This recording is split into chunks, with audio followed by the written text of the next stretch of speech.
हर हर महादेव। दोस्तों, आप सभी लोग जानते हैं कि 3 जुलाई 2024 के दिन यहाँ पर आषाढ़ महीने का बुधवार प्रदोष पर पड़ रही है।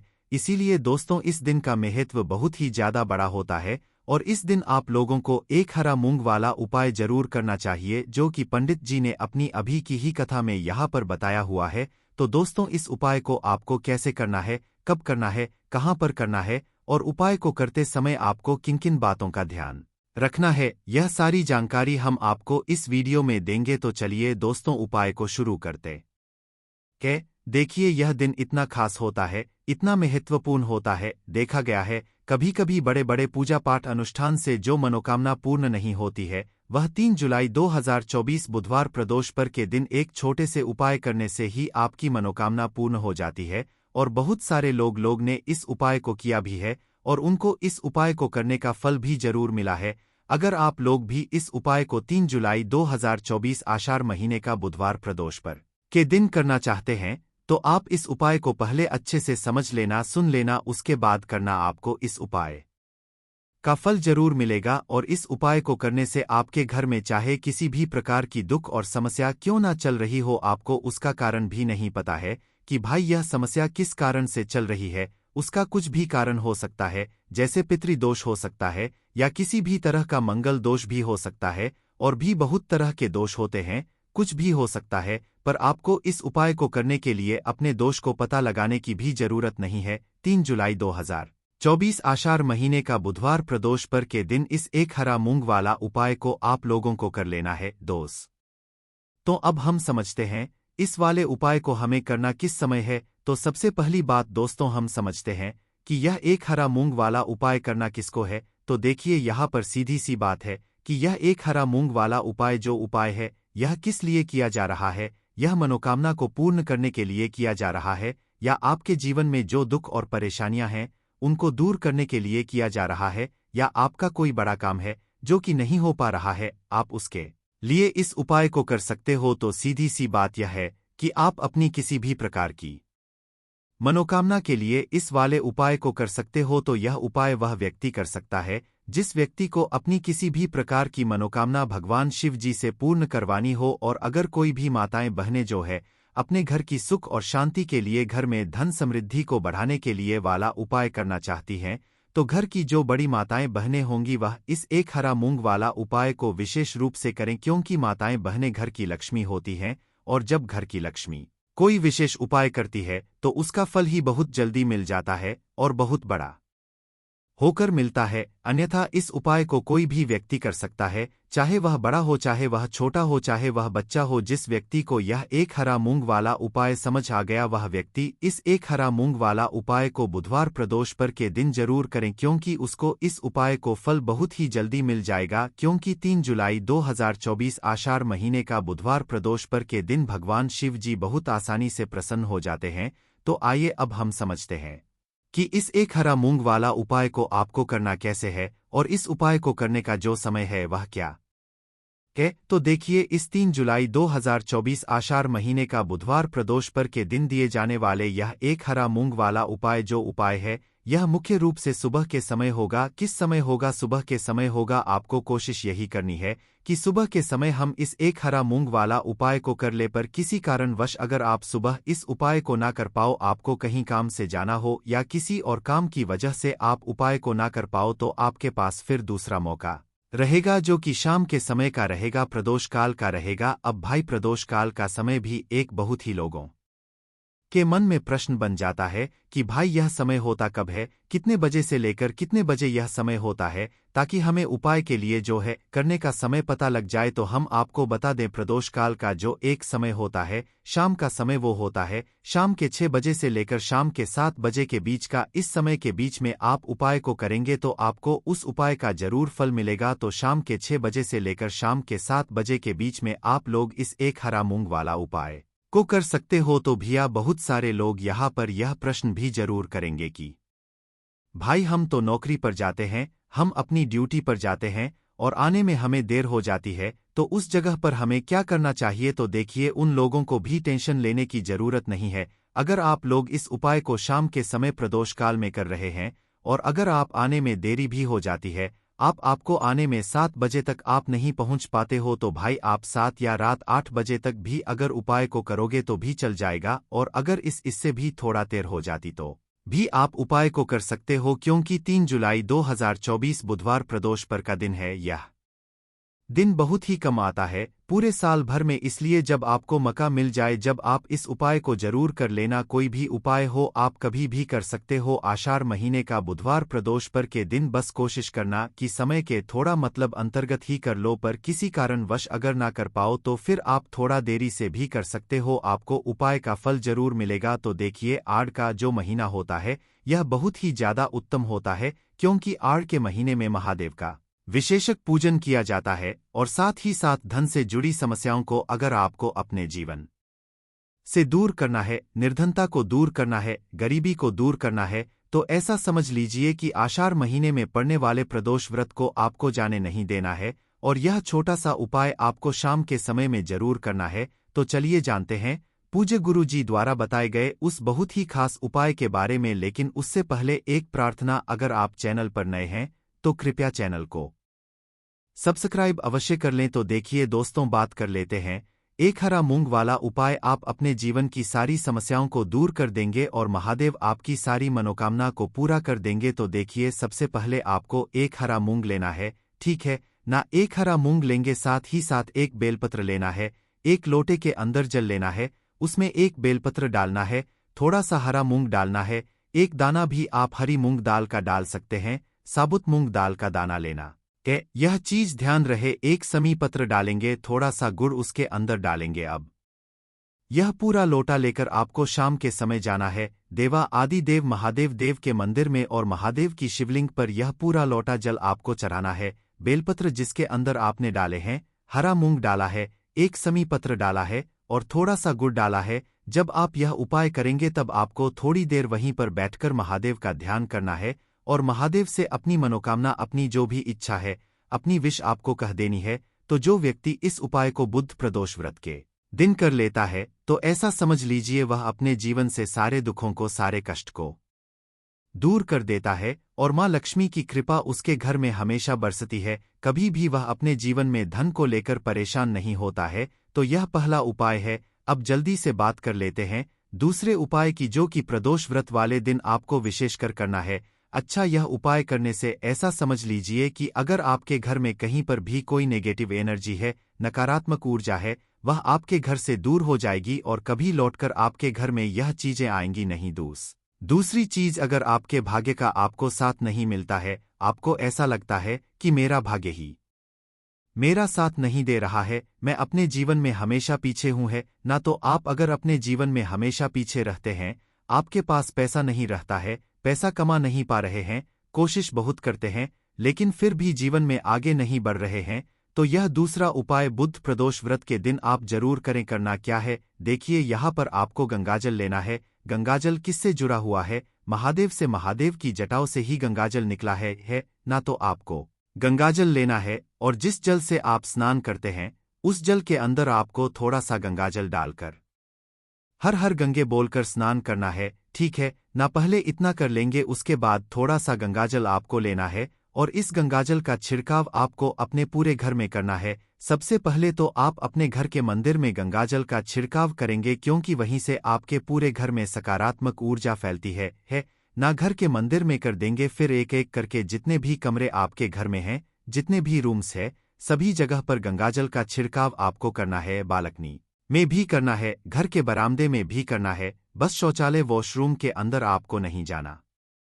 देखिए, जब भी आप गंगाजल का छिड़काव अपने घर में करते हैं, सबसे पहले आपके घर से नेगेटिव एनर्जी, नकारात्मक ऊर्जा, बुरी शक्तियां हैं ना, नजर दोष जैसी चीजें घर से दूर हो जाती हैं। दूसरी चीज कि अगर इस वजह से आपके घर में पैसा नहीं आ रहा होता है, क्योंकि बहुत बार अगर घर में नजर दोष है, कोई वास्तु दोष है ना, या कोई नेगेटिव एनर्जी है, तो कभी भी आपके घर में पैसा आसानी से नहीं आएगा, और जो आएगा भी वह आपका पैसा बर्बाद हो जाएगा है ना। और जब आप अपने घर में गंगाजल का छिड़काव करते हैं तो इस तरह की कोई भी चीज आपके घर में रुकती नहीं है। दूसरी चीज की जो लोग कहते हैं भाग्य का साथ नहीं मिल रहा है, जीवन में हमेशा पीछे जो लोग रहते हैं, मेहनत करते हैं, कोशिश करते हैं, लेकिन पैसा फिर भी नहीं कमा पा रहे हैं, या फिर अपने व्यापार को नहीं बढ़ा पा रहे हैं, नौकरी में प्रमोशन जिन्हें नहीं मिल रहा है, या जो बिल्कुल बेरोजगार बैठे हैं, ना बहुत कोशिश करते हैं लेकिन फिर भी काम नहीं मिल रहा है, उन्हें विशेषकर गंगाजल डालकर स्नान जरूर करना चाहिए, क्योंकि महादेव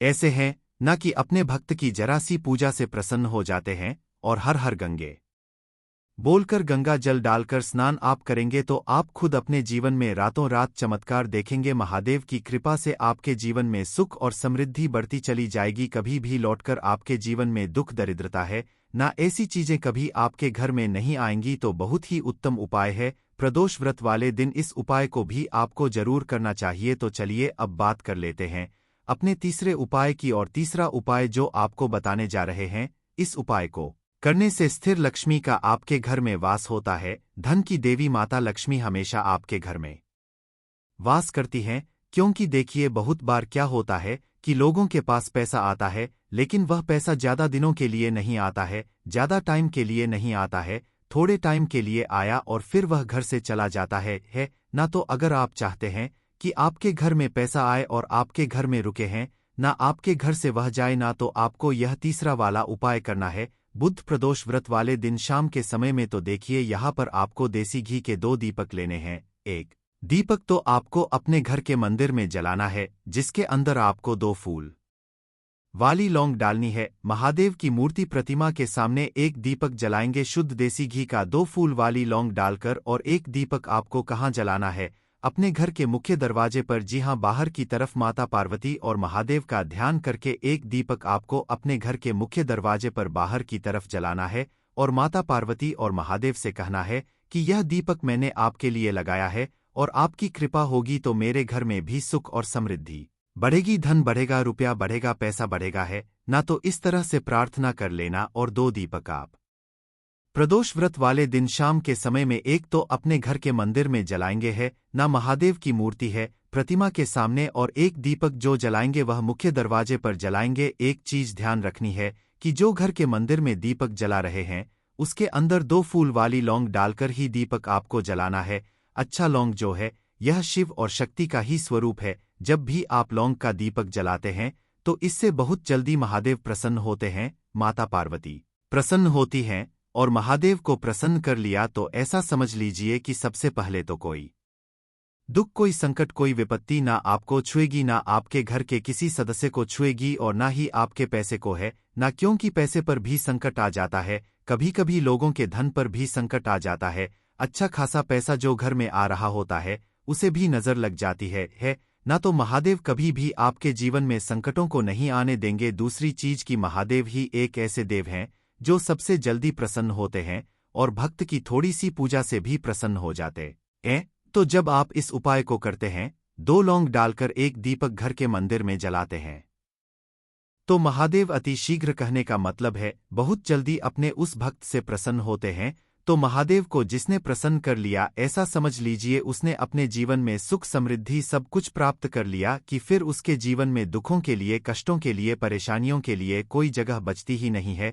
तो महादेव की कृपा प्राप्त करने के लिए तीसरा वाला उपाय आपको विशेषकर बुधवार प्रदोष व्रत वाले दिन शाम के समय में जरूर करना चाहिए। तो देखिए दोस्तों, यह थे पूज्य गुरुजी द्वारा बताए गए कुछ बहुत ही खास उपाय। तुलसी का पौधा कभी सूखना नहीं चाहिए। शास्त्रों में ऐसी मान्यता है कि तुलसी का पौधा सूखना अकाल मृत्यु की सूचना देता के घर में तुलसी का पौधा सूख जाए तो घर की सुख समृद्धि खत्म हो जाती है। सूखी हुई तुलसी में मां का वास नहीं होता है। वास्तुशास्त्र के तुलसी का पौधा सूख जाए तो यह आने वाले किसी विपत्ति या दुर्घटना का संकेत होता है। इसीलिए तुलसी का अच्छे से ख्याल रखना चाहिए, उसे नित्य जल देकर हरा भरा रखना चाहिए। तुलसी में कभी भी किसी प्रकार के केमिकल नहीं डालने चाहिए, केवल खाद्य पदार्थ और गोबर का प्रयोग करना चाहिए। साथ ही इस बात का ख्याल रखें कि तुलसी में मकड़ी के जाले अथवा कीड़े नहीं लगने चाहिए। ऐसे स्थान पर लक्ष्मी वास नहीं करती है। शास्त्रों के अनुसार मासिक धर्म महिलाओं को तुलसी के पौधे में पानी नहीं डालना चाहिए और तुलसी को स्पर्श करना भी वर्जित है। तुलसी को बिना स्नान किए जल नहीं देना चाहिए और पैरों में चप्पल आदि पहनकर भी तुलसी को जल ना दे। तुलसी को जल देते समय ध्यान रहे कि वह जल आपके पैरों पर ना पड़े, से तुलसी का अपमान होता है। श्री कहते हैं, नित्य के दर्शन से मनुष्य को स्वर्ग की प्राप्ति होती है और तुलसी पत्र के सेवन से उसके सभी पाप नष्ट हो जाते हैं। पौधा हमेशा ही घर के सामने लगाना चाहिए। इसे पूर्व अथवा उत्तर दिशा में लगाना सबसे अधिक शुभ होता है। अगर तुलसी के गमले में दूसरे पौधे उग जाते हैं तो उन्हें समय समय पर हटा देना चाहिए। अगर तुलसी के ही अन्य पौधे उगते हैं तो यह पौधे दूसरों को दान में देने चाहिए। कहा जाता है कि जब घर में एक से अधिक तुल्य के पौधे अपने आप उगने लगते हैं तो घर में साक्षात माता का आगमन होता है। तुलसी के पास कभी कांटेदार पौधे नहीं रखने चाहिए, इससे तुलसी माँ रूठ जाती है। तुलसी के पास मरुस्थलीय पौधे रखना बेहद अशुभ माना जाता है। ऐसे पौधों से नकारात्मक ऊर्जा निकलती है। शास्त्रों में कहा गया है, जिन पौधों से हरी भरी कलियों की उत्पत्ति न हो उसके स्थान पर कांटे निकलते हो तो ऐसे पौधों को तुलसी के पास कभी भी रखना नहीं चाहिए, बल्कि मरुस्थलीय पौधे घर में किसी भी स्थान पर रखने ही नहीं चाहिए। इन पौधों के कारण घर का वातावरण नकारात्मक बन जाता है। जैसे कई लोग नागफनी का पौधा सजावट के नाम पर घर में रखते हैं, ऐसा करना बिल्कुल गलत है। नागफनी का पौधा तो गलती से भी तुलसी के पास ना रखे, यह तुलसी की संपूर्ण सकारात्मक ऊर्जा को नष्ट कर देता है। लेकिन शास्त्रों में केले के पौधे का विशेष महत्व बताया गया है। अगर आप तुलसी के पास केले का पेड़ लगा देते हैं तो आपको कई गुना अधिक लाभ प्राप्त होंगे। केले के पेड़ में भगवान का वास होता है, इसे तुलसी के पास लगाने से घर में सुख समृद्धि आती है। साथ ही स्थान पर भगवान का वास होता है, वहां पर खुद चलकर आती है। दोस्तों, अगर आपको तुलसी के पौधे में शालिग्राम भी अवश्य रखना चाहिए। तुलसी के गमले में शालिग्राम रखने से तुलसी का और भी अधिक शुभ प्रभाव आपको देखने को मिलेगा। शालिग्राम भगवान का निराकार रूप माना जाता है। यह काले रंग का पत्थर होता है जिसे विलक्षण और मूल्यवान माना गया है। इसे अगर आप तुलसी के गमले में रखेंगे तो आपके घर से संपूर्ण नकारात्मक ऊर्जा नष्ट हो जाएगी। मानता कि शालिग्राम में अल्प मात्रा में सुवर्ण भी होता है। यह पत्थर उत्तर की गंडकी नदी में पाए जाते हैं। इसीलिए अगर आप शालिग्राम तुलसी के पौधे में रखते हैं तो भगवान के साथ आपको माँ की भी कृपा प्राप्त होगी। आपके घर में कभी धन धान्य की कमी नहीं रहेगी। पुराणों के अनुसार जिस घर में शालिग्राम होता है वह घर तीर्थों के समान श्रेष्ठ होता है। नित्य शालिग्राम के दर्शन और पूजन से सभी प्रकार के भौतिक सुखों की प्राप्ति होती है। यह वह होने के कारण इसकी प्राण प्रतिष्ठा करने की आवश्यकता नहीं होती। इसे अगर तुलसी के पास रखकर इसकी पूजा रोज की जाती है तो व्यक्ति को धन संबंधी कोई समस्या नहीं आती है। पुराण के अनुसार मृत्यु के समय शालिग्राम के चरण अमृत का जल सभी पापों से मुक्ति दिलाता है। वह मृत्यु के पश्चात चला जाता है। यह चरण अमृत औषधि के समान है, जो इसका सेवन करता है उसे मोक्ष मिल जाता है। कुछ लोग चरण अमृत लेकर अपने सिर पर फेर देते हैं, बल्कि शास्त्रों में ऐसा करने का उल्लेख नहीं किया गया है। चरण अमृत हमेशा दाएं हाथ से श्रद्धा भाव से ग्रहण करना चाहिए। लेकिन शालिग्राम घर में लाते समय ध्यान रहे कि वह असली हो। आजकल कई प्रकार के शालिग्राम मार्केट में मिलते हैं जिनकी पूजा करने का कोई फल प्राप्त नहीं होता है। घर में केवल एक ही शालिग्राम की पूजा करनी चाहिए। पुराणों में कहा गया है, भगवान की मूर्ति से कई ज्यादा उत्तम होता है शालिग्राम की पूजा करना। शालिग्राम को चंदन कर उस पर एक तुलसी का पत्ता रखना चाहिए। प्रतिदिन शालिग्राम को पंचामृत से स्नान कराना चाहिए। ऐसा करने से सभी जमों के पाप नष्ट होते हैं। शालिग्राम सकारात्मकता और सात्विकता का प्रतीक होता है। अंतिम महत्वपूर्ण बात आपको बता दें कि तुलसी का पौधा कभी लालच में आकर नहीं लगाना चाहिए। तुलसी का पौधा लगाए तो उसकी नित्य पूजा करना आवश्यक है। अगर आप इन नियमों का पालन नहीं कर सकते हैं तो तुलसी का पौधा घर में लगाकर तुलसी माँ का अपमान भी ना करें, इससे आपको विपरीत परिणाम भोगने पड़ सकते हैं। तो दोस्तों, इस प्रकार से आप भी तुलसी के गमले में यह चीजें अवश्य रखें और सच्ची श्रद्धा से तुलसी के पौधे की देखभाल करें। माँ आपके जीवन में खुशियां और धन संपत्ति लेकर आएंगी। 18 जून 2024 निर्जला एकादशी तिथि के दिन करें यह गुप्त उपाय। धन दौलत खुशियों से भर जाएगा। आपका घर साक्षात मिलेगा। आपको माता लक्ष्मी जी और भगवान विष्णु जी का आशीर्वाद। दोस्तों, निर्जला एकादशी को हमारे हिंदू धर्म में सबसे बड़ी एकादशी तिथि का दिन माना जाता है। 18 जून 2024 को पड़ने वाली निर्जला एकादशी तिथि एकमात्र ऐसी तिथि होती है जिस दिन की गई पूजा साधना क्रिया से आपको साक्षात भगवान विष्णु जी और माता लक्ष्मी जी का आशीर्वाद एक साथ मिलता है। वैसे तो निर्जला एकादशी तिथि के दिन निर्जला व्रत रखने से मनुष्य को अपने जीवन में सभी प्रकार के पापों तो छुटकारा मिलता ही मिलता है। इस दिन किए गए दान पुण्य व्रत पूजा आराधना का फल आपको 100 गुना तक मिलता है। लेकिन अगर आप इस दिन व्रत नहीं रख सकते हैं और उन गुप्त उपायों को कर लेते हैं जिसके बारे में हमारे धर्मशास्त्र में वर्णन है, और यह जो प्राचीन काल के महा उपाय हैं, इन उपायों को करने के बाद आपको भगवान विष्णु जी और माता लक्ष्मी जी का इस प्रकार से आशीर्वाद मिलेगा, जिसके बाद न केवल आपके जीवन का दुर्भाग्य दूर हो जाएगा, बल्कि आप जिस कार्य को भी शुरू करेंगे उस कार्य में आपको सफलता प्राप्त होगी। धन संबंधित परेशानियां तो खत्म होंगी ही होंगी। आपके जीवन में धन चारों दिशाओं से खींचा हुआ चला आएगा। इतना धन आएगा जिसकी आपने कल्पना नहीं की होगी। दोस्तों, हिंदू धर्म में हर साल 24 एकादशी तिथि पड़ती है। हर एकादशी तिथि पर भगवान विष्णु जी की पूजा पाठ विधि विधान से की जाती है, लेकिन पूरे साल में सिर्फ निर्जला एकादशी तिथि ही एक ऐसी एकमात्र तिथि होती है जिस दिन साक्षात माता लक्ष्मी जी और भगवान विष्णु जी की पूजा पाठ एक साथ की जाती है। वेद पुराणों में कुछ ऐसे उपाय बताए गए हैं जो पूरे साल में अगर आप सिर्फ निर्जला एकादशी तिथि के दिन कर लें तो इन उपायों